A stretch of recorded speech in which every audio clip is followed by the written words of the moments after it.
पिठोरी अमावस्या ही हिंदू धर्मातील एक अत्यंत भावनिक आणि सांस्कृतिकदृष्ट्या महत्त्वाची तिथी आहे, विशेषतः मातांसाठी.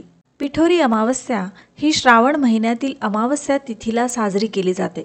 या दिवशी मातांनी आपल्या संततीच्या आरोग्य, दीर्घायुष्य आणि सुख समृद्धीसाठी व्रत करण्याची परंपरा आहे. म्हणूनच याला मातृदिन असेही म्हणतात. पिठोरी अमावस्येचे धार्मिक आणि सांस्कृतिक महत्त्व. मातृत्वाचा सन्मान.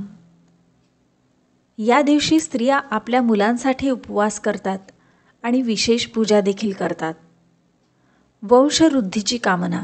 संतती प्राप्तीसाठीही हे व्रत केले जाते. 64 योगिनींची पूजा. या दिवशी 64 योगिनी म्हणजेच सप्तमातृका देवींची पूजा देखील केली जाते. पूर्वी पिठाने मूर्त्या बनवल्या जात. आता छापील चित्रे किंवा चांदीचे साचे वापरले जातात. पिंडदान आणि तर्पण. अमावस्या तिथी पितरांसाठीही महत्त्वाची असल्यामुळे या दिवशी पिंडदान आणि दानाचे विशेष महत्त्व आहे. पूजाविधी आणि परंपरा. सकाळी स्नान करून उपवास सुरू केला जातो. संध्याकाळी पार्वती आणि गणेशाची पूजा केली जाते. खीरपुरी, पुरणपोळी, साटोरी यासारखे पारंपरिक पदार्थ बनवले जातात. आई मुलांना विचारते, अतिथी कोण? आणि मुलं उत्तर देतात, मी आहे. हे 3 वेळा सांगितले जाते.